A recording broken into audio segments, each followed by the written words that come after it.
此刻，當你閱讀這些文字時，你的大腦正在消耗大約20瓦的能量。這些能量來自於你體內數萬億個原子的震動和相互作用。但這裏有一個問題，一個讓物理學家們在深夜輾轉難眠的問題：為什麼這些原子存在？為什麼不是什麼都沒有？為什麼宇宙選擇了存在，而不是永恆的虛無？這不是哲學的玩笑，這是物理學最深刻、最令人不安的問題。1686年，德國哲學家哥特弗里德·威廉·萊布尼茨在他的著作中提出了一個看似簡單的問題：為什麼有某物而非虛無？3個多世紀過去了，我們擁有了量子力學、相對論、粒子加速器，但這個問題依然沒有答案。更糟糕的是，我們越深入研究，這個問題就變得越加詭異。讓我們做一個思想實驗。想象你面前有一個完美的天平，在左邊的稱盤上放置宇宙中所有的物質，每一顆行星、每一個星系、每一個原子；在右邊的稱盤上放置所有的反物質。根據我們對物理學的理解，大爆炸應該產生完全相等數量的物質和反物質。當它們相遇時，它們會相互湮滅，釋放出純粹的能量，然後消失。如果這是真的，那麼這個天平應該完美平衡，然後兩邊都化為虛無。但顯然，這沒有發生。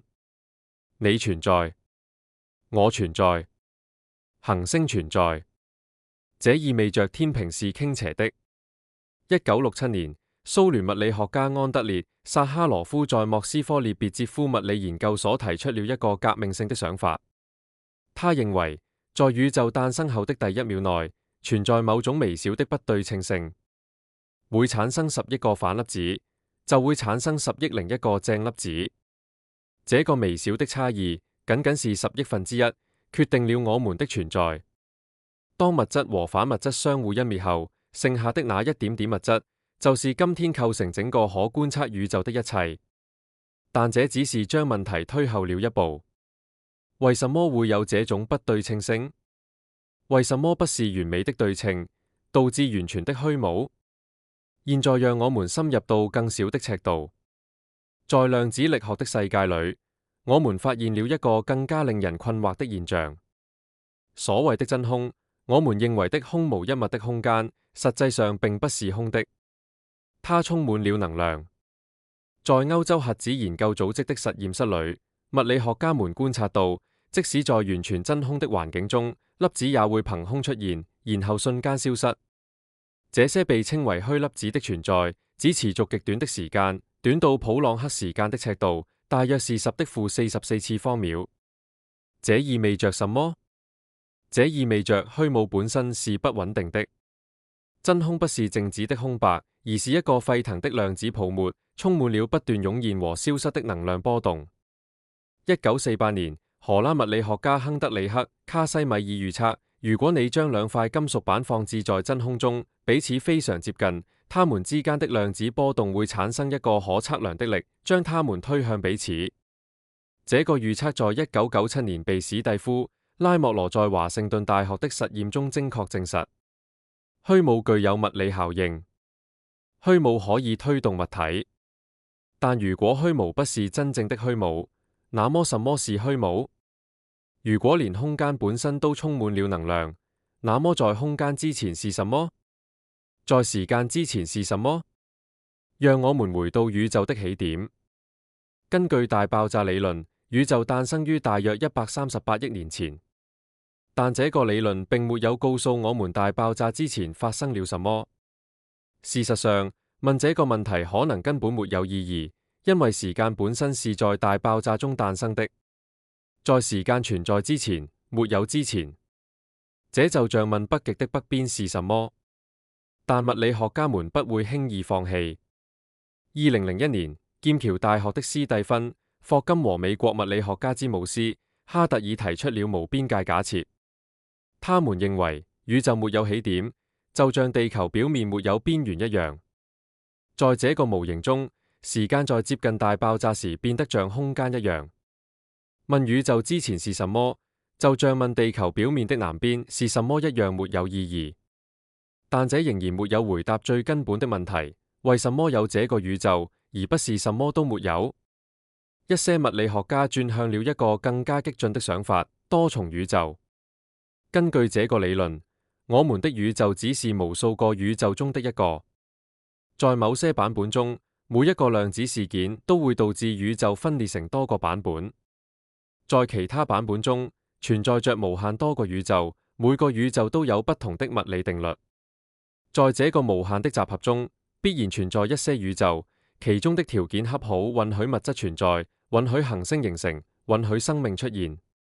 我們存在於這樣一個宇宙中，不是因為它是特殊的，而是因為只有在這樣的宇宙中，才會有人問這個問題。這被稱為人擇原理。他說，宇宙之所以看起來為生命而調諧，是因為如果它不是這樣，我們就不會在這裏觀察它。這就像一條魚驚訝於水的存在。水並不是為魚而創造的，魚是在有水的地方進化出來的。但許多物理學家對這個解釋感到不滿。他似乎是在逃避問題，而不是回答問題。他將一個深刻的科學問題轉化為一個統計學的必然性。而且，多重宇宙理論面臨一個根本的問題，它可能永遠無法被證實或證偽。如果其他宇宙在原則上無法被觀測，那麼它們真的是科學理論的一部分嗎？還是他們只是形而上學的猜測？讓我們換一個角度，也許問題本身就是錯誤的，也許虛無並不是默認狀態，也許存在才是。2012年，美國物理學家勞倫斯·克勞斯出版了一本名為《無中生有的宇宙》的書。在書中，他論證說，由於量子力學和引力的性質，虛無是不穩定的。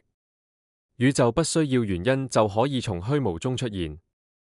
引力能量是負的，物質能量是正的。當你把它們加在一起，總和可能是零。宇宙可能是終極的免費午餐。但哲學家們迅速指出，克勞斯所說的虛無並不是真正的虛無。他說的是量子真空，一個充滿了量子場和物理定律的空間。但這些定律本身從何而來？為什麼是這些定律，而不是其他的？為什麼有定律，而不是沒有定律？我們又回到了起點。讓我們考慮一個更加激進的可能性。也許存在和虛無之間的區別並不像我們想象的那麼清晰。也許它們是同一枚硬幣的兩面。在量子力學中，我們學到了一個奇怪的教訓：在你觀察之前，粒子並不處於確定的狀態，它處於所有可能狀態的疊加中。只有當你測量它時，它才坍縮到一個特定的狀態。這被稱為量子疊加。現在想象將這個概念應用到整個宇宙。在某種意義上，宇宙可能同時處於存在和不存在的疊加狀態。只有當有觀察者時，當有意識存在時，宇宙才坍縮到存在的狀態。這聽起來很瘋狂，但它是量子力學的一個嚴肅解釋，被稱為參與式人擇原理。它是由物理學家約翰·惠勒在20世紀80年代提出的。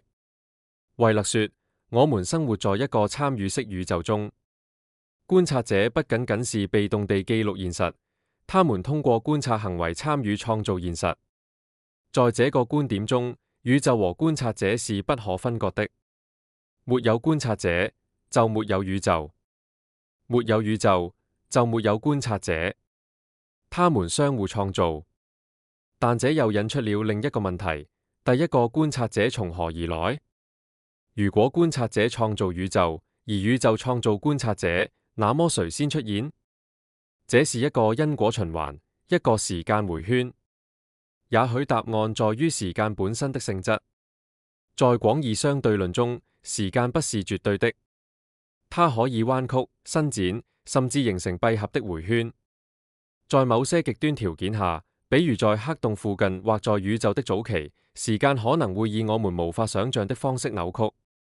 也許在宇宙的起源處，時間形成了一個閉合的迴圈，沒有真正的開始，也沒有真正的結束。因果關係本身可能在那裏失去意義。讓我們回到實驗室，在歐洲核子研究組織的大型強子對撞機中，物理學家們將質子加速到接近光速，然後讓它們相撞。在這些碰撞中，他們重現了宇宙誕生後第1秒內的條件。他們看到了什麼？他們看到了能量轉化為物質。他們看到了粒子從純粹的能量中湧現。他們看到了存在從虛無中誕生。但這些粒子並不是從真正的虛無中出現的，它們是從能量中出現的，而能量本身就是某種東西，它有質量等價性。根據愛因斯坦的著名方程式，能量等於質量乘以光速的平方。能量和物質是可以互換的，它們是同一實體的不同形式。所以也許問題應該是：為什麼有能量？為什麼有場？為什麼有物理定律？一些物理學家認為，物理定律本身可能不是基本的，它們可能是從更深層的東西中湧現出來的，就像溫度和壓力是從無數分子的運動中湧現出來的一樣。我們的物理定律可能是從更基本的、我們尚未理解的層次中湧現出來的。2006年，荷蘭物理學家埃里克·韋爾林德提出了一個激進的想法：引力不是基本力。它是一種熵力，一種從信息的統計行為中湧現出來的力，就像熱力學定律從分子的統計行為中湧現一樣。引力可能從更基本的信息理論中湧現。如果這是真的，那麼也許所有的物理定律都是湧現的。也許在最深的層次上，宇宙不是由粒子或場組成的，而是由信息組成的。也許存在的最基本單位不是物質或能量，而是比特，是或否，是存在或不存在。這將我們帶到了一個令人眩暈的可能性：也許宇宙是一個計算，也許現實本身是一個巨大的信息處理系統。這不是說宇宙像計算機，而是說宇宙就是計算機。每一個粒子的相互作用，每一個量子事件，都是一次計算步驟。但如果宇宙是一個計算，那麼誰或什麼在運行這個程序？誰寫了代碼？也許沒有人，也許程序寫了自己。在數學中，存在着自子的結構，可以定義自己的存在。哥德爾的不完備定理告訴我們，任何足夠強大的數學系統都包含無法在系統內部證明的真理。也許宇宙就是這樣一個自子的系統，一個自我創造、自我定義的結構。讓我們考慮數學本身的地位。數學定律似乎是永恆的、不變的。圓周率的值在宇宙誕生之前就是3.14159，在宇宙結束之後也將是3.14159。數學真理不依賴於物理宇宙的存在，它們似乎存在於某個柏拉圖式的理念領域中。但如果數學真理是永恆的，如果它們不需要物理宇宙就能存在，那麼也許它們比物理宇宙更基本。也許物理宇宙只是數學結構的一個實例，也許存在的一切都是數學。這是麻省理工學院物理學家馬克斯泰格馬克在2007年提出的數學宇宙假說。他認為我們的宇宙不僅僅是由數學描述的，它就是數學。物理現實和數學結構是同一回事。在這個觀點中，問為什麼有某物而非虛無，就像問為什麼2+2等於4。答案是因為這是邏輯必然性。但這又引出了一個問題：為什麼這個特定的數學結構？為什麼不是其他的？如果所有的數學結構都同樣真實，那麼也許它們都存在。也許每一個邏輯上一致的數學結構都對應着一個真實的宇宙。我們的宇宙只是無限數學景觀中的一個點。這將多重宇宙的概念推向了極致。不僅存在着無數個物理宇宙，而且存在着無數個數學宇宙，每一個都有自己的邏輯和規則。在某些宇宙中，2+2可能等於5。在其他宇宙中，可能沒有數字的概念。在我們的宇宙中，數學恰好以允許複雜結構、行星和生命的方式運作。但即使接受了這一切，我們仍然沒有回答最根本的問題：為什麼有數學？為什麼有邏輯？為什麼有任何東西，即使是抽象的真理？也許這個問題沒有答案，也許它超出了人類理解的極限。我們的大腦是由進化塑造的，用來在非洲大草原上生存，而不是用來理解宇宙的終極本質。問為什麼有某物而非虛無，可能就像問一隻螞蟻理解量子力學一樣。這不是螞蟻能力範圍內的問題。但人類有一個獨特的特徵，我們不會因為問題困難就停止提問。我們建造望遠鏡來觀察宇宙的邊緣，我們建造粒子加速器來探測物質的最深層次，我們發展數學來描述我們無法直接感知的現實，我們不斷推動理解的邊界。在過去的一個世紀裏，我們發現了一些驚人的事情。我們發現宇宙正在膨脹。我們發現時間和空間是可以彎曲的。我們發現粒子可以同時處於多個狀態。我們發現虛無充滿了能量。每一個發現都讓宇宙變得更加奇怪，更加令人困惑，但也更加美麗。也許存在本身就是最大的奇蹟，不是因為它有原因，而是因為它沒有原因；不是因為它是必然的，而是因為它是偶然的。不是因為它可以被解釋，而是因為它超越了解釋。想象一下，如果宇宙從未存在，如果永遠只有虛無，沒有行星，沒有行星，沒有生命，沒有意識，沒有人問為什麼，沒有人驚嘆於存在的奇蹟，沒有人體驗美、愛、好奇或敬畏，虛無將是完美的、永恆的、絕對的。但它也將是毫無意義的。存在，無論多麼短暫、多麼脆弱、多麼難以解釋，都比永恆的虛無更加豐富。每一個原子、每一個光子、每一個思想，都是對虛無的反抗。我們的存在，我們提出這個問題的能力，本身就是答案的一部分。但這仍然讓我們面對一個深刻的謎團。這個謎團不僅僅是哲學的困惑。它有具體的物理表現，讓我們走進實驗室，看看科學家們如何試圖捕捉存在本身的證據。1997年9月的一個深夜，在日內瓦郊外的歐洲核子研究組織地下隧道中，一個由32名物理學家組成的團隊正在進行一項前所未有的實驗。他們的目標是創造反物質，並將其保存足夠長的時間來研究它的性質。在凌晨3點17分，他們成功了。9個反氫原子在磁鄭中存活了整整0.037秒。這聽起來微不足道，但這是人類第一次成功地將反物質保存超過幾納秒。為什麼這很重要？因為反物質是理解存在問題的關鍵。根據標準模型，大爆炸應該產生完全相等數量的物質和反物質。當一個粒子遇到它的反粒子時，它們會相互湮滅，轉化為純能量。如果宇宙真的從完美對稱開始，那麼今天應該什麼都不剩。但顯然，我們在這裏，這意味着某個地方出了問題，或者說某個地方出了對。2010年，同一個實驗室的 Alpha 實驗組將反氫原子的保存時間延長到了16分鐘。這足夠長的時間來測量它的性質。他們發現了什麼？反氫原子的行為與普通氫原子完全相同。它的能級、它的光譜線、它對引力的反應，都與理論預測完美吻合。這既令人欣慰，又令人失望。欣慰是因為它證實了我們的理論，失望是因為它沒有提供任何線索來解釋為什麼物質戰勝了反物質。讓我們更深入地理解這個不對稱性。想象你站在一個巨大的體育場中央，這個體育場代表早期宇宙。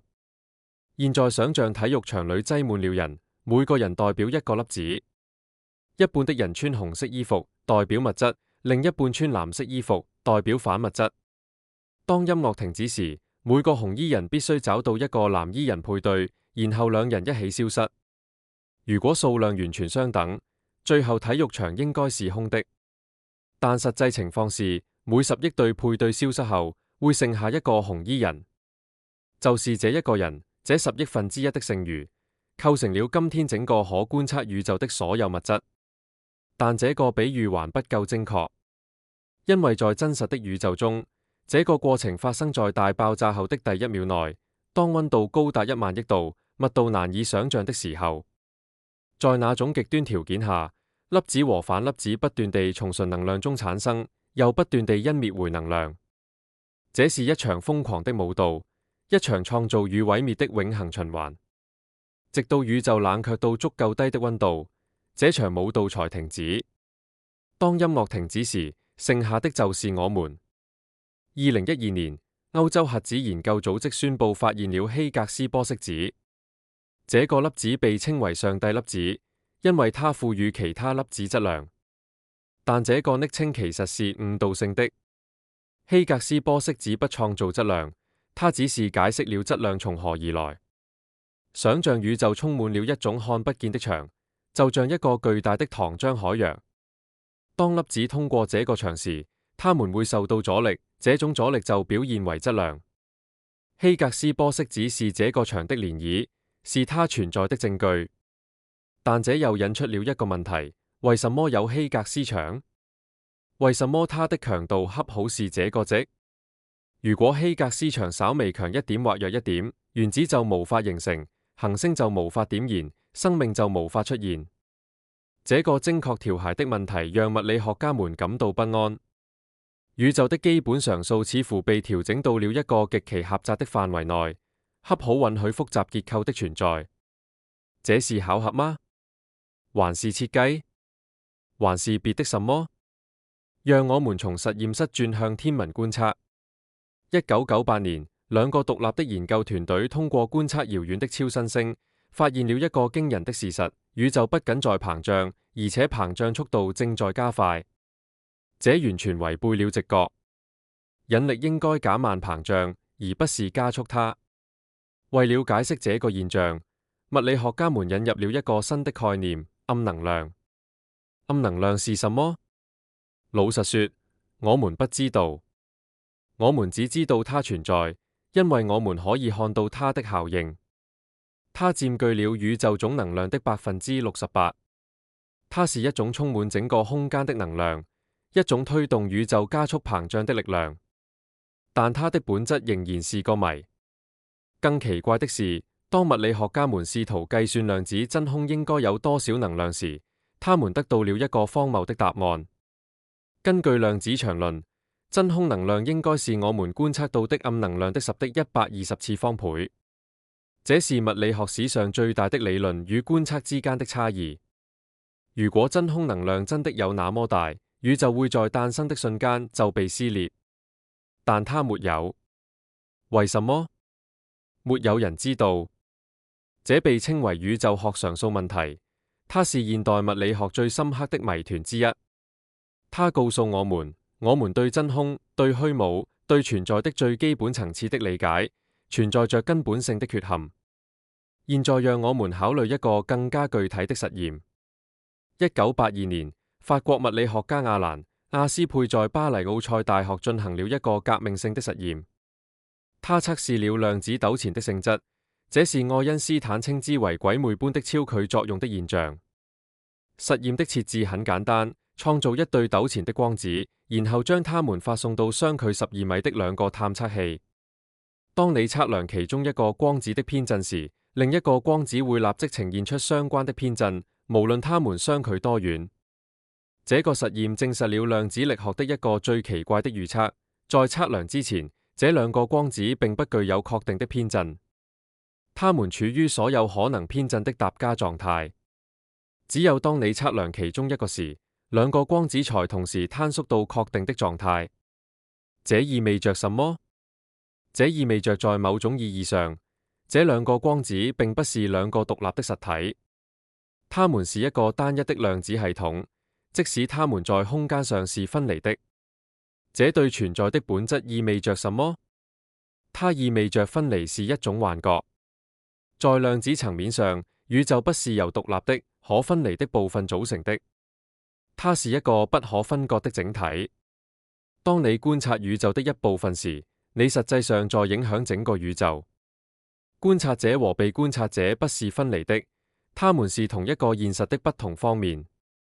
但這裏有一個關鍵的限制：量子糾纏不能用來傳遞信息。你不能通過測量一個光子來控制另一個光子的狀態。相關性是即時的，但它是隨機的。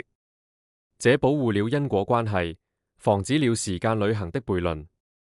但它也意味着，即使宇宙在最深層次上是連接的，這種連接也不能被我們利用來違反物理定律。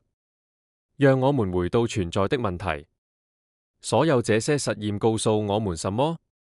他們告訴我們，存在比我們想象的更加奇怪，更加微妙。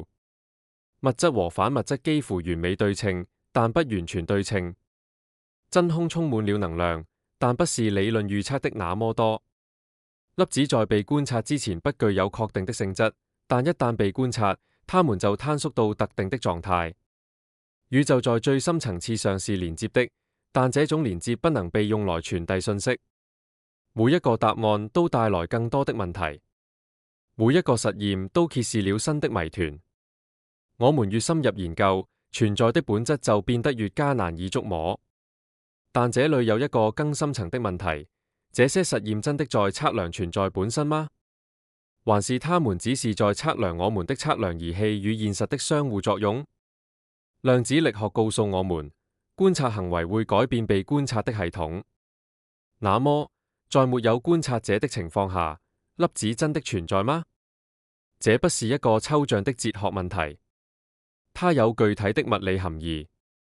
在量子力學的哥本哈根詮釋中，粒子在被測量之前不具有確定的性質，它們處於疊加狀態，同時是所有可能的狀態。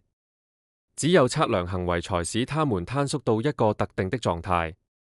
但這引出了一個問題：什麼算作測量？是需要一個有意識的觀察者嗎？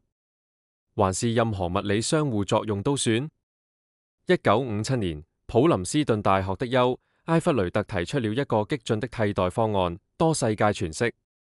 在這個詮釋中，測量不會導致波函數坍縮，相反，每一次測量都會導致宇宙分裂成多個版本。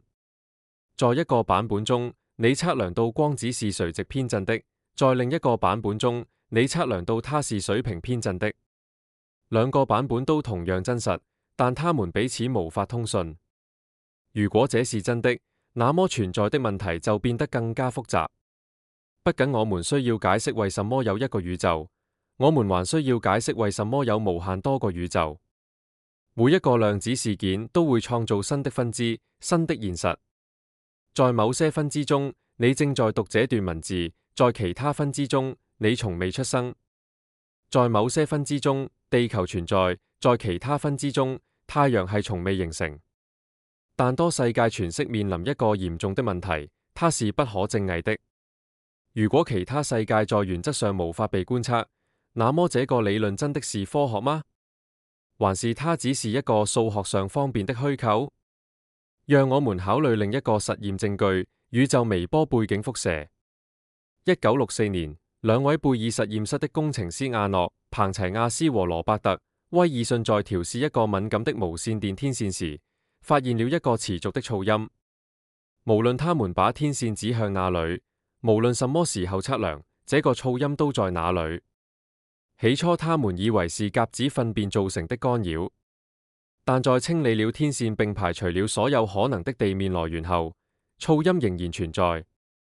他們發現的是宇宙微波背景輻射，這是大爆炸的餘暉。當宇宙只有38萬年大時，它冷卻到足以讓光子自由傳播。這些光子今天仍在宇宙中傳播，但由於宇宙的膨脹，它們的波長被拉長了，從可見光變成了微波。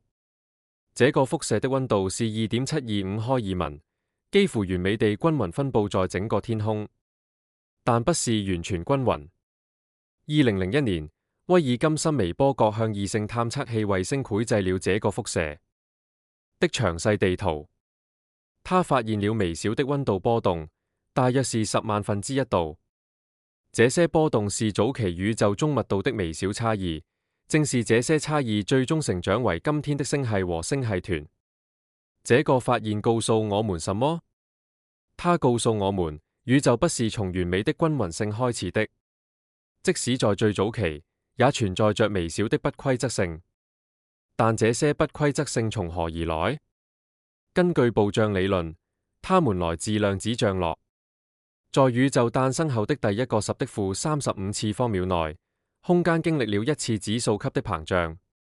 在這個過程中，量子尺度的微小漲落被放大到宇宙尺度。換句話說，今天宇宙的大尺度結構，包括星系、星系團，甚至我們自己，都源於量子真空的隨機漲落。我們是量子噪音的後代。我們的存在是建立在不確定性之上的。但這又引出了一個問題：如果宇宙的結構源於隨機的量子漲落，那麼它本可以是完全不同的。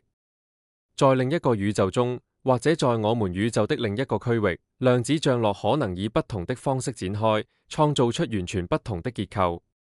也許在那裡，星系的分布是不同的；也許在那裡，物理常數是不同的；也許在那裡，生命從未出現。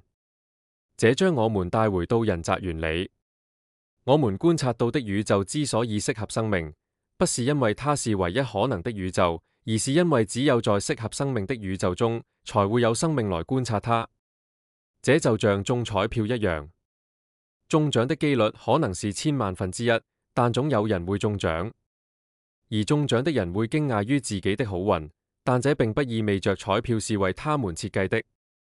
但這個類比有一個問題，在彩票的情況下，我們知道有很多人在買彩票，我們知道有很多次抽獎，但在宇宙的情況下，我們不知道是否有其他宇宙，我們不知道是否有其他的抽獎，我們只知道我們的宇宙，我們的一次抽獎。這就是為什麼多重宇宙理論如此有吸引力，同時又如此有爭議。如果存在無限多個宇宙，每個都有不同的物理常數，那麼我們的宇宙恰好適合生命就不再是一個需要解釋的奇蹟，它只是一個統計學的必然性。在無限多個宇宙中，必然存在一些宇宙，其中的條件恰好允許生命出現。我們存在於這樣一個宇宙中，不是因為它是特殊的，而是因為我們不可能存在於其他地方。但這個解釋有一個深刻的問題，它將一個科學問題轉化為一個統計學問題。他說，我們的宇宙之所以是這樣，是因為它必須是這樣，否則我們就不會在這裏問這個問題。這是一個循環論證，它沒有真正解釋任何東西，它只是將問題推到了一個我們無法觀測的領域。而且，多重宇宙理論面臨一個更根本的問題，它可能永遠無法被證實或證偽。如果其他宇宙在原則上無法被觀測，如果它們與我們的宇宙沒有任何因果聯繫，那麼它們真的存在嗎？還是它們只是數學上的可能性？科學和形而上學之間的界限在哪裡？讓我們回到實驗證據。2015年，激光干涉引力波天文台首次直接探測到了引力波。這些是時空本身的漣漪，由兩個黑洞的碰撞產生。這個發現證實了愛因斯坦廣義相對論的最後一個主要預測，但它也開啟了一個觀察宇宙的新窗口。引力波告訴我們什麼？它們告訴我們，時空不是一個固定的舞台，而是一個動態的實體。它可以彎曲、伸展、震動。當兩個黑洞碰撞時，它們釋放出的能量相當於3個太陽質量轉化為純能量。這個能量以引力波的形式傳播，以光速穿越宇宙。當這些波到達地球時，它們使空間本身伸縮了不到質子直徑的1/1000。這是一個驚人的測量。它需要世界上最精密的儀器，需要數十年的技術發展，需要數百名科學家的合作。但它成功了。我們現在可以聽到宇宙的聲音，可以感受到時空的震動。但這又引出了一個問題：如果時空本身可以震動，如果它可以被創造和毀滅，那麼它真的是基本的嗎？還是它也是從更深層的東西中湧現出來的？一些物理學家認為，時空可能不是基本的，它可能是從更基本的量子信息中湧現出來的，就像溫度是從分子運動中湧現出來的一樣，時空可能是從量子比特的糾纏中湧現出來的。在這個觀點中，空間和時間不是宇宙的基本構成要素，它們是更深層現實的表面現象。如果這是真的，那麼存在的問題就變得更加深刻。我們不僅需要解釋為什麼有物質，為什麼有能量，為什麼有場，我們還需要解釋為什麼有時空，為什麼有一個舞台讓這一切發生。讓我們考慮一個更加基本的問題：什麼是存在？當我們說某物存在時，我們到底是什麼意思？在日常語言中，存在似乎是一個簡單的概念。這張桌子存在，這把椅子存在，你存在，我存在。但當我們深入思考時，這個概念變得模糊不清。一個電子存在嗎？在某種意義上，是的。我們可以探測它，可以測量它的性質。但在量子力學中，電子在被測量之前不具有確定的位置，它處於所有可能位置的疊加狀態。那麼，在被測量之前，電子真的存在嗎？還是它只是一個數學上的可能性？一個虛粒子存在嗎？它在真空中短暫地出現，然後消失，存在的時間短到無法被直接觀測。但它有物理效應，它對卡西米爾力有貢獻。那麼它存在嗎？一個數學真理存在嗎？圓周率的值在宇宙誕生之前就是3.14159。它不依賴於任何物理實體，它似乎存在於某個抽象的領域中。但這個領域在哪裏？它是什麼？也許存在不是一個二元的概念，也許它不是是或否，存在或不存在。也許存在有不同的層次，不同的模式。物理對象以一種方式存在，數學真理以另一種方式存在，可能性以第三種方式存在。但這又引出了一個問題：這些不同的存在模式之間有什麼關係？物理現實是從數學真理中湧現出來的嗎？還是數學真理是我們用來描述物理現實的工具？還是它們是同一事物的不同方面？讓我們回到實驗。所有這些實驗，從反物質的創造到引力波的探測，都有一個共同點：它們測量的是相互作用。它們不是直接測量存在本身，它們測量的是一個系統如何影響另一個系統。也許這就是存在的本質。也許存在不是一個靜態的屬性，而是一個動態的過程。也許說某物存在，就是說它可以與其他事物相互作用，可以產生可觀測的效應。在這個觀點中，一個完全孤立的、無法與任何其他事物相互作用的對象，在某種意義上是不存在的。它可能在數學上是可能的，但在物理上是不真實的。存在就是相互作用。但這又引出了一個問題：在宇宙的最早期，當還沒有觀察者，當還沒有複雜的結構時，存在是什麼意思？量子場在與自己相互作用嗎？時空在與自己相互作用嗎？也許在那個階段，存在和不存在之間的區別還沒有意義。也許宇宙從一個既不是存在也不是不存在的狀態開始，一個超越這種二元對立的狀態。只有當結構開始形成，當相互作用開始發生，存在才從這個原始的潛能中湧現出來。這聽起來很神秘，但它有物理學的支持。在量子引力的某些理論中，時空本身在普朗克尺度上失去了意義。在那個尺度上，大約是10⁻35次方米，空間和時間的概念崩潰了。也許在那個層次上，存在和不存在的區別也崩潰了。但即使接受了這一切，我們仍然沒有回答最根本的問題：為什麼有這個量子場？為什麼有這些相互作用？為什麼有這些規則？實驗可以告訴我們宇宙如何運作，它們可以揭示物理定律，可以測量基本常數，可以探測宇宙的結構，但它們不能告訴我們為什麼這些定律存在，為什麼這些常數有這些值，為什麼有任何東西而不是虛無。這是科學的極限。科學可以解釋一個現象如何從另一個現象中產生，它可以追溯因果鏈，但它不能解釋整個因果鏈為什麼存在。它不能回答為什麼有因果關係本身。也許這個問題超出了科學的範圍，也許它屬於哲學、神學或形而上學的領域，也許它沒有答案，至少沒有我們能理解的答案。但這並不意味着我們應該停止提問。每一個實驗、每一個觀測、每一個理論，都讓我們更接近理解存在的本質。即使我們永遠無法完全回答為什麼有某物而非虛無，我們仍然可以更深入地理解這個某物是什麼，它如何運作，它從何而來。而且，也許在這個探索的過程中，我們會發現問題本身需要被重新表述。也許為什麼有某物而非虛無不是正確的問題。也許正確的問題是，存在和虛無之間的區別是真實的嗎？還是它只是我們思維方式的產物？在量子力學中，我們已經學到了一個教訓：我們日常經驗中看似明顯的區別，在更深的層次上可能會崩潰。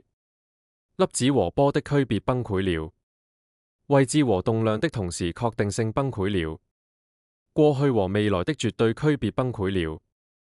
也許存在和虛無的區別也會崩潰。也許在最深的層次上，宇宙既不是存在，也不是不存在。也許它是一個超越這種二元對立的狀態，一個包含所有可能性的狀態。也許我們所經驗的存在只是這個更大現實的一個投影，一個特定的視覺。但這些都是猜測。我們沒有實驗證據來支持這些想法。我們只有數學、邏輯和想象力。而這些工具雖然強大，但也有其局限性。實驗告訴我們，宇宙比我們想象的更加奇怪。虛無不是空的，對稱性不是完美的，時空不是固定的，觀察者和被觀察者不是分離的。每一個發現都挑戰我們的直覺，都迫使我們重新思考我們對現實的基本假設。但實驗也告訴我們，他們不能告訴我們的東西。他們不能告訴我們為什麼有物理定律。他們不能告訴我們為什麼有數學。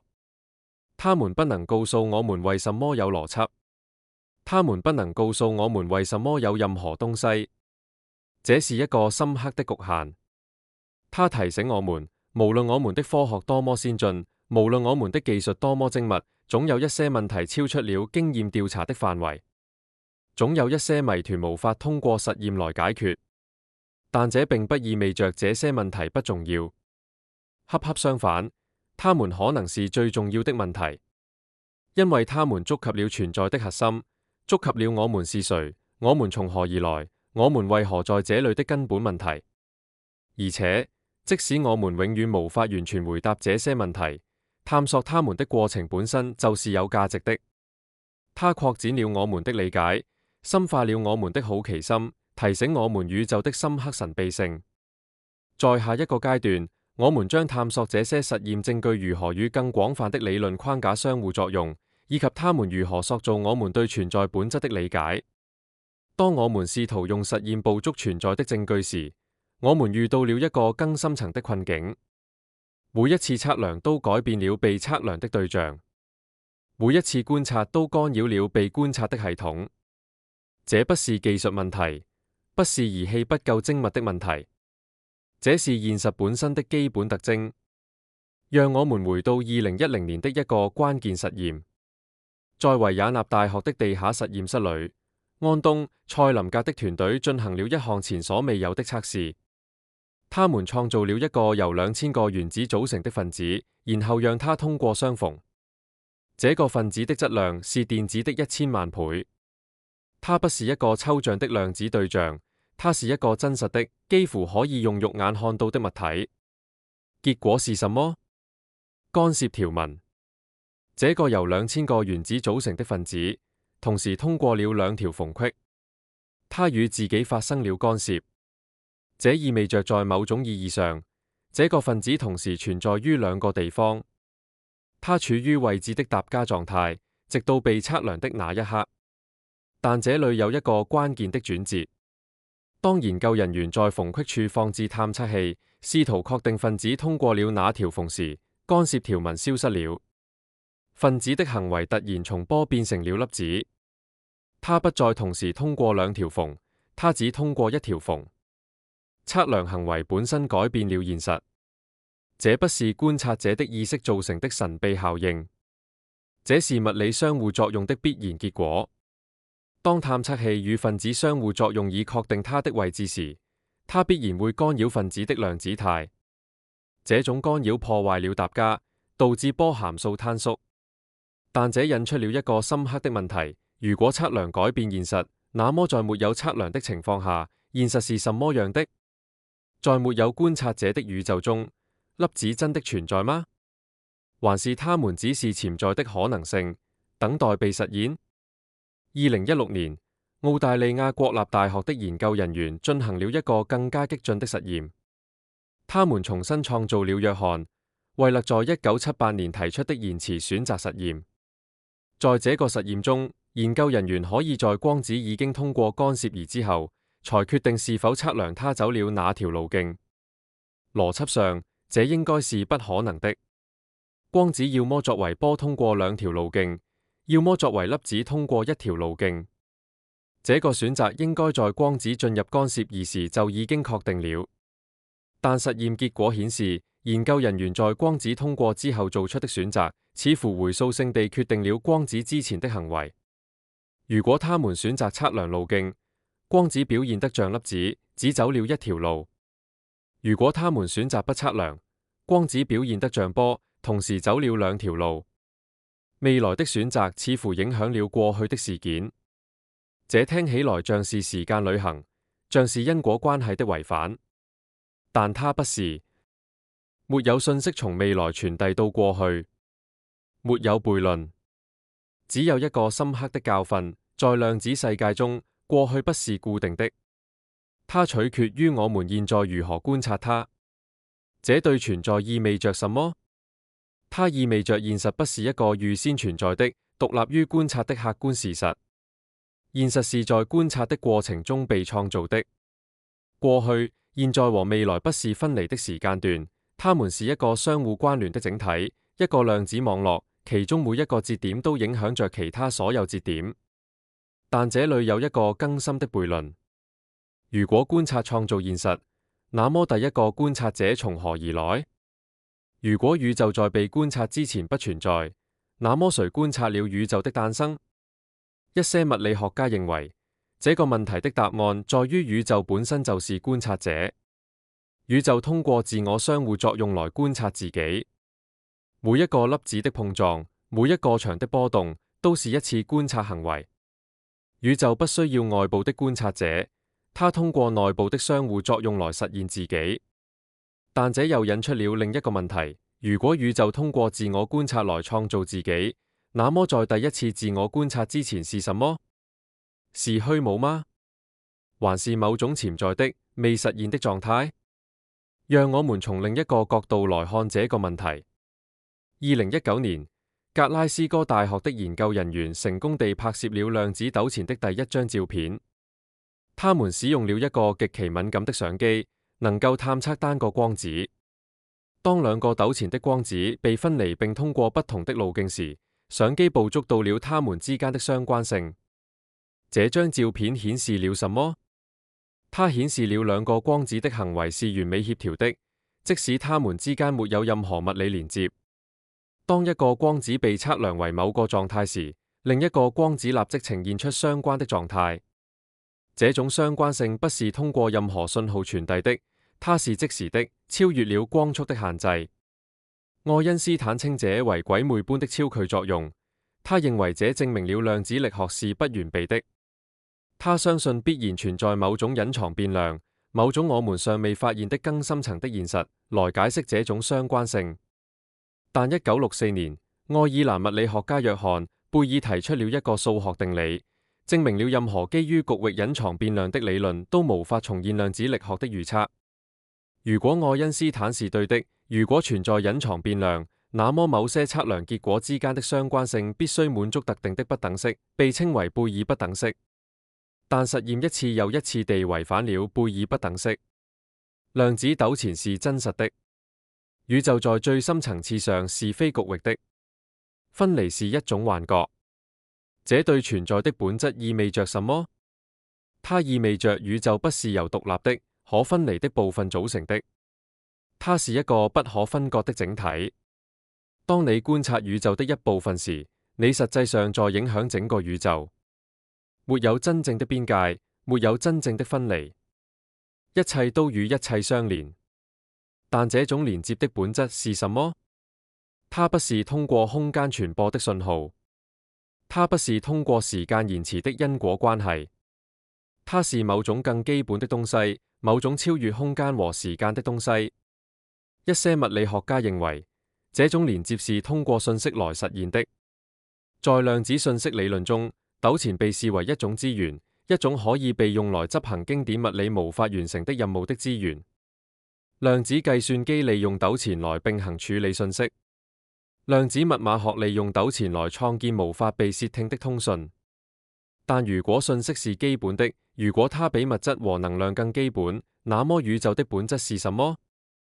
它是一個巨大的信息處理系統嗎？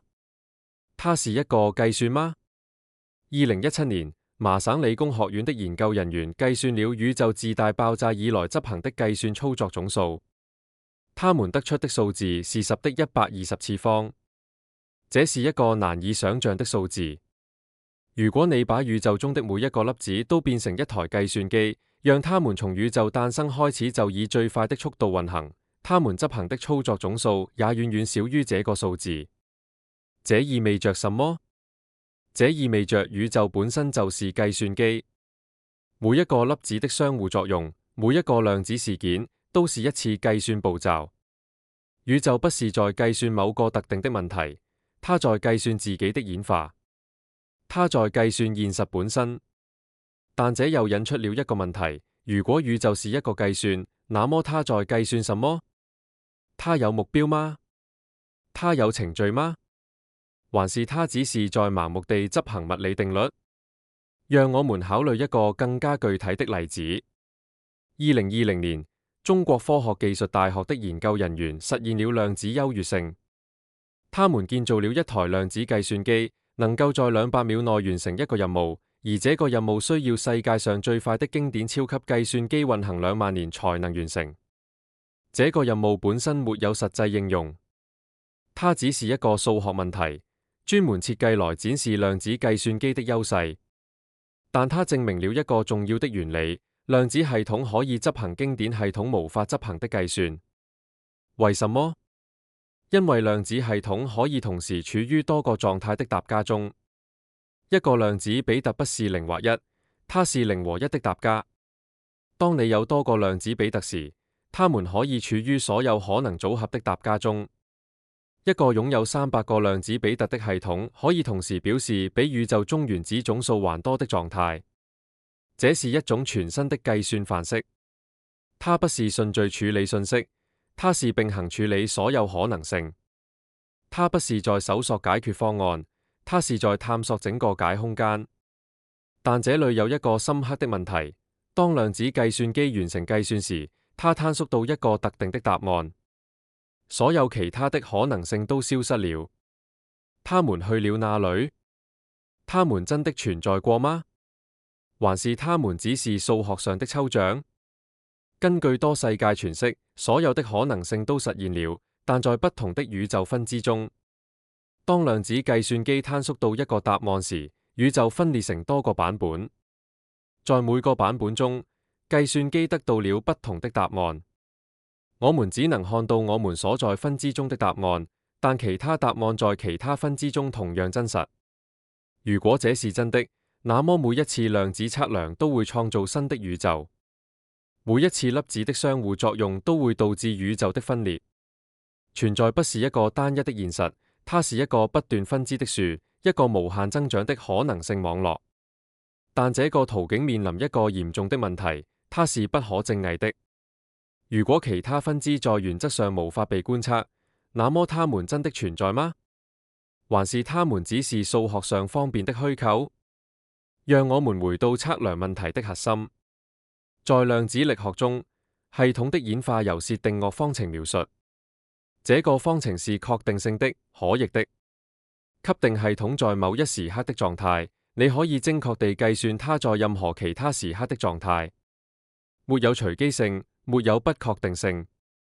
但當你測量系統時，發生了完全不同的事情。波函數坍縮到一個特定的狀態，這個過程是隨機的、不可逆的。你無法預測測量會得到哪個結果，你只能計算每個結果的概率。這兩個過程是根本不同的，一個是確定性的演化，另一個是隨機的坍縮，但它們都是量子力學的一部分。這是一個深刻的不一致性，被稱為測量問題。為什麼測量如此特殊？為什麼它會導致波函數坍縮？什麼算作測量？是需要一個有意識的觀察者嗎？還是任何物理相互作用都算？1985年，意大利物理學家吉安卡洛·吉拉爾迪和他的同事提出了一個激進的解決方案。他們修改了薛定諤方程，加入了一個隨機的坍縮項。在這個理論中，波函數會自發地、隨機地坍縮，不需要任何測量或觀察者。對於單個粒子，這種坍縮極其罕見，大約每億年發生一次。但對於包含大量粒子的宏觀對象，坍縮幾乎是即時的。這個理論被稱為自發定域化理論。它解決了測量問題，但代價是修改了量子力學的基本方程。它預測了與標準量子力學略有不同的實驗結果。到目前為止，所有的實驗都與標準量子力學一致，但技術正在進步。也許在未來幾年內，我們將能夠測試這個理論。但即使自發定域化理論是正確的，它也只是將問題推後了一步。為什麼波函數會自發坍縮？是什麼機制導致了這種坍縮？這個隨機性從何而來？另一個解決方案是退相干理論。這個理論認為，波函數坍縮不是一個真實的物理過程，它只是一個表象。當一個量子系統與環境相互作用時，它的量子相干性會迅速消失。系統看起來像是坍縮到了一個特定的狀態，但實際上它仍然處於疊加中，只是這個疊加現在包括了環境。退相干解釋了為什麼我們在日常生活中看不到量子疊加。宏觀對象不斷地與環境相互作用，與空氣分子碰撞，吸收和發射光子。這些相互作用迅速破壞了量子相干性，使對象表現得像經典物體。但退相干並沒有真正解決測量問題。它解釋了為什麼我們看不到疊加，但它沒有解釋為什麼測量會得到一個特定的結果。在退相干之後，系統仍然處於所有可能結果的疊加中，只是這些不同的結果現在彼此退相干了，無法相互干涉。這將我們帶回到多世界詮釋。也許所有的結果都實現了，也許測量不會導致波函數坍縮，它導致宇宙分裂。每個可能的結果都在不同的分支中實現。我們只能看到我們所在分支中的結果，但其他結果在其他分支中同樣真實。但這又引出了一個問題：這些分支是什麼？它們在哪裏？它們如何相互關聯？一些物理學家認為，這些分支存在於希爾伯特空間中，這是量子力學的數學框架。希爾伯特空間是一個無限維的抽象空間，其中每一個點代表系統的一個可能狀態。當系統演化時，它在希爾伯特空間中移動。當測量發生時，系統分裂成多個分支。每個分支對應一個可能的結果。但希爾伯特空間是一個數學抽象，它不是物理空間。說宇宙的分支存在於希爾伯特空間中，就像說它們存在於數學中。但數學是什麼？它在哪裏？它如何與物理現實相關聯？讓我們考慮一個更加基本的問題：什麼是物理現實？當我們說某物是真實的時，我們到底是什麼意思？在經典物理學中，現實是客觀的、確定的。物體有確定的位置和速度，事件有確定的發生時間。過去是固定的，未來是由現在的狀態唯一決定的。觀察者只是被動地記錄現實，他們不影響現實本身。但量子力學徹底顛覆了這個圖景。在量子世界中，物體在被測量之前沒有確定的性質，它們處於所有可能性質的疊加中。過去不是固定的，它取決於我們現在如何觀察它。未來不是唯一確定的，它是多個可能性的疊加。觀察者不是被動的記錄者，他們通過觀察行為參與創造現實。這對存在意味着什麼？它意味着存在不是一個預先給定的事實，它是一個過程，一個不斷展開的創造。現實不是靜態的，它是動態的。它不是獨立於觀察者的，它是與觀察者相互關聯的。但這裏有一個深刻的悖論。如果現實是在觀察的過程中被創造的，那麼在沒有觀察者的情況下，現實是什麼樣的？在宇宙的早期，當還沒有生命，當還沒有意識時，現實存在嗎？一些物理學家認為，這個問題基於一個錯誤的假設。他假設觀察需要一個有意識的觀察者，但在量子力學中，觀察只是物理相互作用。任何兩個系統之間的相互作用都是一次觀察。粒子不需要被人類或動物觀察才能坍縮，它們通過相互碰撞來觀察彼此。在這個觀點中，宇宙從一開始就在觀察自己。每一個粒子的相互作用都是一次自我觀察。宇宙通過內部的相互作用來實現自己，來創造自己的現實。但這又引出了另一個問題。在第一次相互作用之前是什麼？在宇宙開始自我觀察之前，它處於什麼狀態？也許在那個階段，存在和不存在之間的區別還沒有意義。也許宇宙從一個既不是存在也不是不存在的狀態開始，一個純粹的潛能狀態。只有當相互作用開始發生，當觀察開始進行，存在才從這個潛能中湧現出來。這聽起來很抽象，但它有具體的物理含義。在量子宇宙學中，宇宙的初始狀態被描述為一個波函數。這個波函數不代表一個確定的宇宙，它代表所有可能宇宙的疊加。只有當宇宙開始演化，當結構開始形成，這個波函數才開始坍縮，實現特定的可能性。但這個波函數本身從何而來？它為什麼有這個特定的形式？為什麼不是其他的？一些物理學家認為，宇宙的波函數是由更深層的物理定律決定的。也許存在一個終極理論，一個萬有理論，能夠唯一地確定宇宙的初始狀態。在這個觀點中，宇宙不是隨機的，它是必然的。給定正確的物理定律，只有一個可能的宇宙。但這又引出了一個問題。這些物理定律從何而來？為什麼是這些定律，而不是其他的？為什麼有定律，而不是沒有定律？我們又回到了起點。無論我們深入到多深的層次，無論我們發現了多少新的物理定律，總有一個更深的問題在等待。為什麼有這個定律？為什麼有這個結構？為什麼有任何東西？也許這個問題沒有答案。也許它超出了物理學的範圍，超出了科學的範圍，甚至超出了人類理解的範圍。也許存在本身就是一個無法解釋的事實，一個必須被接受而不是被解釋的事實。但即使如此，探索這個問題的過程也是有價值的。每一次實驗都揭示了現實的新層面，每一個理論都深化了我們的理解。即使我們永遠無法完全回答為什麼有某物而非虛無，我們仍然可以更深入地理解這個某物是什麼，它如何運作，它的結構是什麼。而且，在這個探索的過程中，我們發現了一些驚人的事情。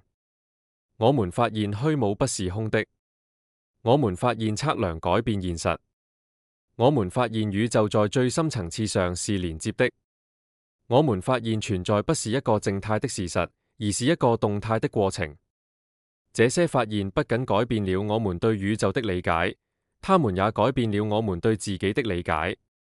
我們不是宇宙的被動觀察者，我們是宇宙的積極參與者。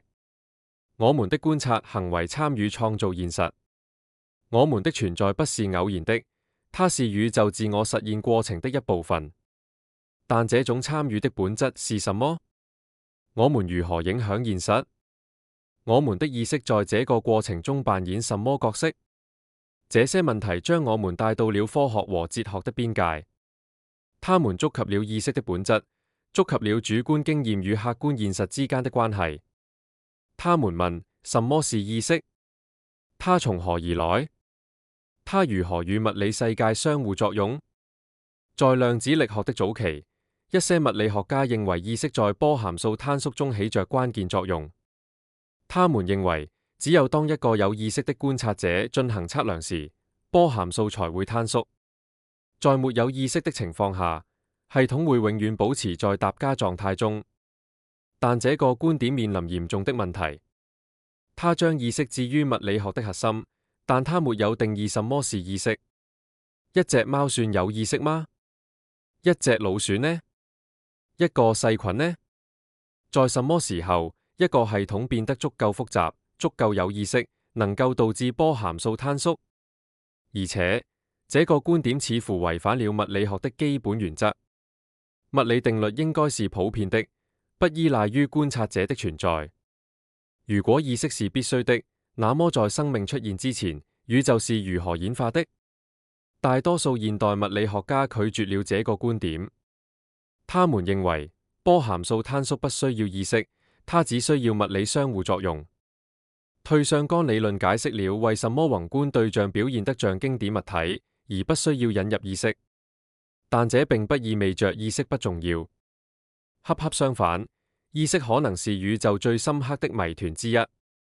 我們不知道意識是什麼，不知道它從何而來，不知道它如何與物理世界相關聯。一些科學家認為，意識是從複雜的信息處理中湧現出來的。當一個系統變得足夠複雜，當它能夠處理和整合大量信息時，意識就會出現。在這個觀點中，意識不是一個基本的物理屬性，它是一個湧現的現象，就像溫度或壓力一樣。但其他科學家認為，意識可能更加基本。也許它是宇宙的一個基本屬性，就像質量或電荷一樣。也許每一個物理系統都有某種程度的意識，某種內在的主觀性。人類的意識只是這種普遍意識的一個高度發展的形式。這個觀點被稱為泛心論。它有着悠久的哲學歷史，但在現代物理學中很少被認真對待。主要原因是它很難被測試。如果一個電子有意識，我們如何知道？我們如何測量它的主觀經驗？但一些物理學家認為，泛心論可能提供了一個解決意識難題的方法。如果意識是基本的，如果它內在於物質本身，那麼我們就不需要解釋它如何從非意識的物質中湧現出來。我們只需要解釋它如何組織和整合成複雜的形式。無論意識的本質是什麼，有一點是清楚的，它與存在的問題密切相關。因為意識是我們知道任何事物存在的唯一方式。沒有意識，就沒有經驗，沒有知識，沒有問題。存在本身可能仍然在那裡，但沒有人知道它，沒有人關心它。這將我們帶到了一個深刻的洞察：也許存在的問題不能與意識的問題分開。也許問為什麼有某物而非虛無，就是在問為什麼有經驗而非無經驗。也許存在和意識是同一枚硬幣的兩面，但這又引出了更多的問題。如果存在和意識是相互關聯的，那麼它們之間的關係是什麼？意識創造存在嗎？還是存在創造意識？還是它們相互創造？這些問題將我們推向了科學的極限，它們觸及了我們理解能力的邊界，但它們也提醒我們，宇宙比我們想象的更加神秘，更加深刻。每一次測量都揭示了新的謎團，每一個答案都帶來新的問題。我們越深入探索，存在的本質就變得越加難以捉摸。但這不是失敗，這是成功，因為每一個新的謎團都是一個新的機會，一個更深入理解的邀請。現在，當我們站在這個理解的邊緣時，我們必須面對一個更加根本的問題，也許存在本身就是最大的悖論，也許它既不能被完全理解，也不能被完全解釋，也許它只能被經驗、被感受、被驚嘆。但讓我們誠實地面對一個事實：當我談論量子糾纏、波函數坍縮、多重宇宙時，我知道你在想什麼。你在想，這聽起來像是科幻小說，這聽起來像是物理學家們為了解釋他們不理解的東西而編造的故事。你在想，也許這一切都只是數學遊戲，與真實的存在無關。我完全理解這種懷疑。事實上，我尊重它，因為在過去的一個世紀裏，物理學確實變得越來越抽象，越來越遠離我們的日常經驗。我們談論十一維空間，談論弦理論，談論平衡宇宙，但我們無法直接觀察這些東西。我們只能通過數學來推斷它們的存在。所以讓我們暫時放下這些抽象的理論，回到一個更加基本的問題。讓我們問：我們真正知道什麼？不是我們推測什麼，不是我們計算什麼，而是我們真正確定地知道什麼？答案是驚人地少。我們知道某物存在，這是唯一無可爭議的事實。笛卡爾說：我思故我在。即使我懷疑一切，即使整個宇宙都是幻覺，有一件事是確定的，有某種東西在進行這個懷疑，有某種經驗在發生。但除此之外呢？我們如何知道外部世界存在？我們如何知道其他人有意識？我們如何知道過去真的發生過，而不是我們的記憶在此刻被創造出來？這些聽起來像是哲學上的玩笑，但它們觸及了一個深刻的問題：我們對存在的所有知識都是間接的。我們不直接接觸現實，我們只接觸我們的感知。我們看到的不是光子本身，而是光子與我們視網膜相互作用產生的神經信號。我們聽到的不是聲波本身，而是聲波與我們耳膜相互作用產生的電脈衝。在某種意義上，我們都生活在一個模擬中，不是計算機模擬，而是我們大腦創造的模擬。我們的大腦接收來自感官的原始數據，然後構建一個內部模型，一個關於外部世界的表徵。我們經驗的不是世界本身，而是這個內部模型。這不是新的洞察。康德在18世紀就指出了這一點。他區分了物自體，即事物本身，和現象，即事物向我們顯現的方式。我們永遠無法知道物自體，我們只能知道現象。但現代神經科學將這個洞察推向了一個新的層次。我們現在知道，我們的感知不僅僅是被動地接收信息，它是主動地構建現實。我們的大腦不是一個照相機，被動地記錄外部世界，它是一個預測機器，主動地生成關於世界的假設，然後用感官數據來測試這些假設。舉個例子，當你看這段文字時，你覺得你在直接看到文字，但實際上，你的大腦在做一件極其複雜的事情。它接收來自視網膜的模糊、不完整的信號。這些信號本身不包含文字，它們只是光強度的模式。你的大腦必須解釋這些模式，必須識別邊緣、形狀、字母，然後將它們組合成單詞和句子。這個過程大部分是無意識的，但它需要大量的計算。而且，你的大腦在這個過程中會填補空白。如果有一個字母缺失，你的大腦會自動補上它；如果有一個詞拼錯了，你的大腦會自動糾正它。你看到的不是真實的刺激，你看到的是你的大腦認為應該在哪裏的東西。這意味着什麼？這意味着我們的現實經驗是一個建構，是我們大腦創造的模型。這個模型通常與外部世界相對應，因為如果它不對應，我們就無法生存。但它不是外部世界的完美複製，它是一個簡化，一個抽象，一個解釋。現在讓我們將這個洞察應用到物理學。當物理學家談論電子、夸克、引力波時，他們在談論什麼？他們在談論物質體嗎？還是他們在談論現象，談論這些實體向我們顯現的方式？答案是，他們在談論數學模型。電子不是一個小球體，在空間中運動。它是一個量子場的激發，是一個數學對象，滿足某些方程。當我們說電子有質量、電荷、自旋時，我們不是在描述它的內在本質，我們在描述它如何與其他場相互作用。這不是說電子不真實，它是真實的，因為它有可觀測的效應。但它的真實性不在於它是一個獨立存在的物體，它的真實性在於它是一個有用的數學模型，能夠準確預測實驗結果。同樣的道理適用於所有的物理實體。夸克、波色子、時空本身都是數學模型，它們不是現實的終極構成要素，它們是我們用來描述和預測現實行為的工具。但這引出了一個深刻的問題：如果我們的所有物理理論都只是模型，都只是數學工具，那麼真實的現實是什麼？在這些模型背後，在這些數學背後，是否有某種更基本的東西？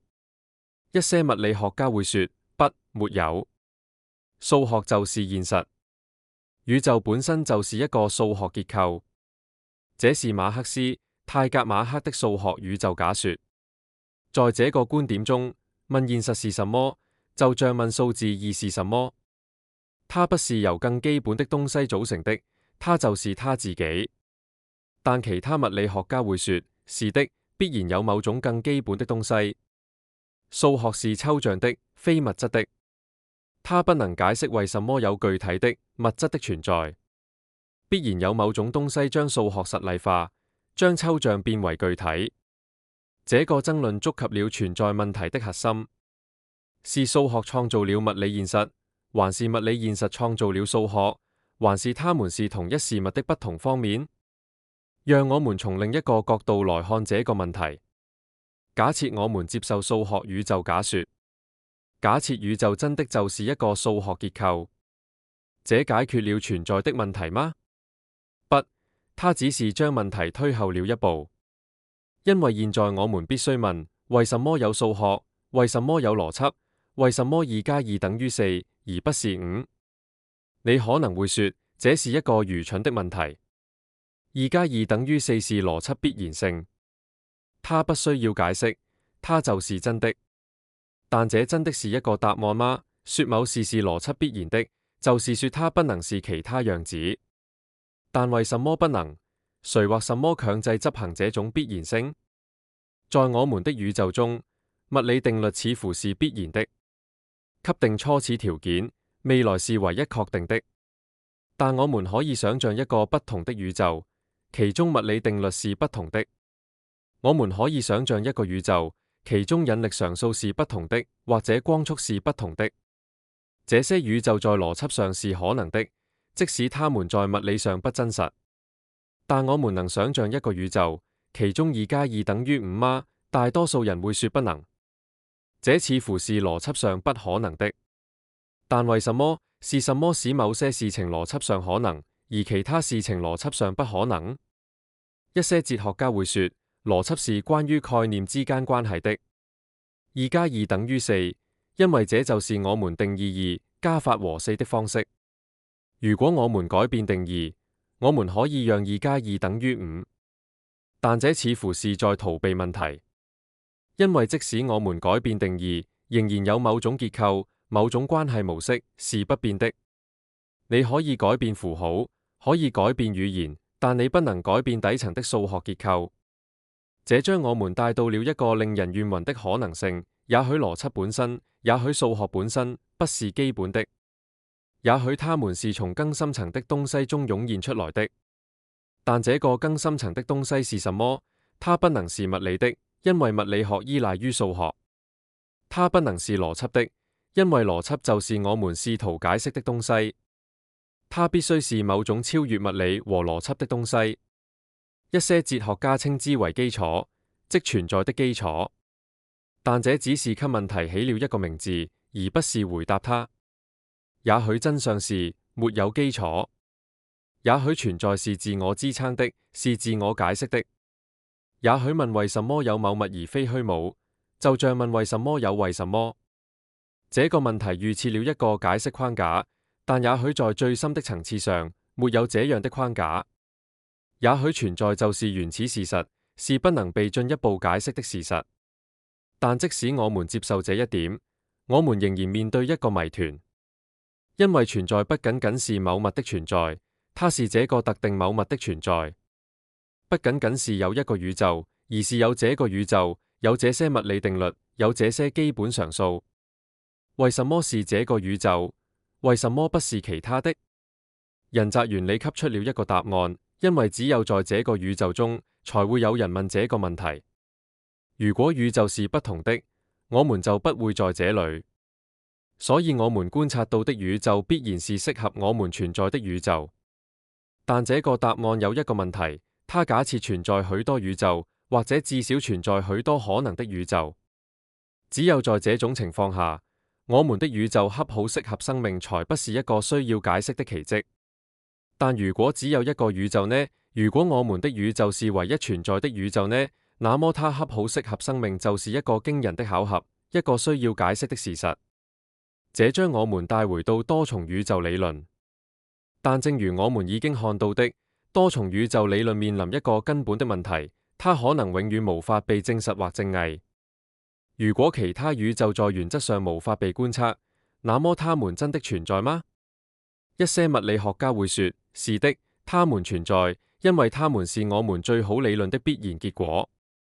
量子力學的多世界詮釋預測了多重宇宙，暴脹理論預測了多重宇宙，弦理論預測了多重宇宙。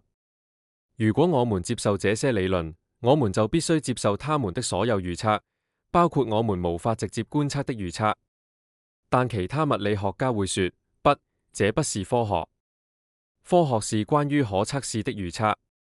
如果一個理論預測了無法被觀測的實體，那麼這個預測不是科學的一部分，它是形而上學的一部分。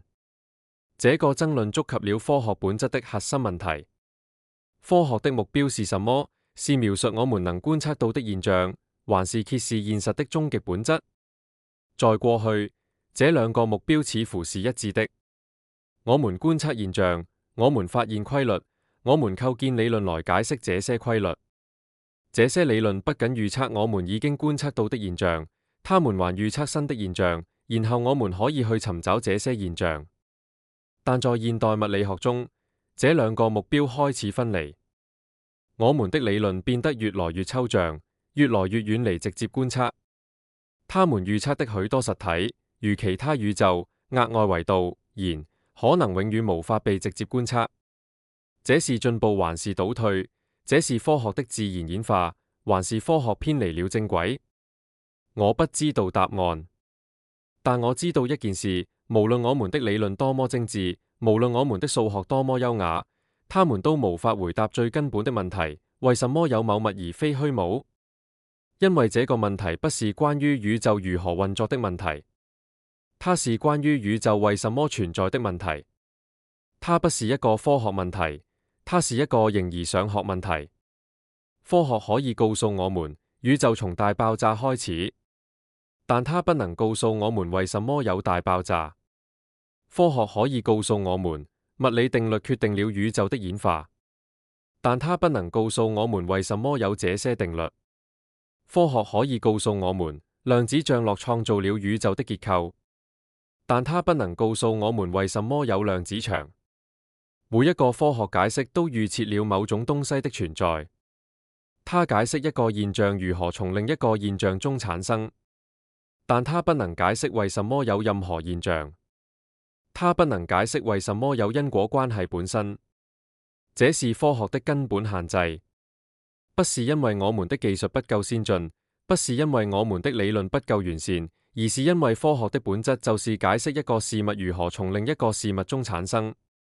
它不能解釋為什麼有事物本身，但這並不意味着這個問題沒有答案。也許答案不在科學中，而在哲學中，在神學中，在形而上學中。也許答案不是一個理論，而是一個洞察，一個直覺，一個啟示。或者也許答案就在問題本身中。也許問為什麼有某物而非虛無，就是在揭示存在的本質。也許存在不需要理由，不需要原因，不需要解釋。也許它就是原始事實，是一切解釋的起點，而不是終點。在這種情況下，存在本身就是最大的奇蹟。不是因為它有原因，而是因為它沒有原因；不是因為它是必然的，而是因為它是偶然的；不是因為它可以被解釋，而是因為它超越了解釋。此刻，當你閱讀這些文字時，你正在參與這個奇蹟。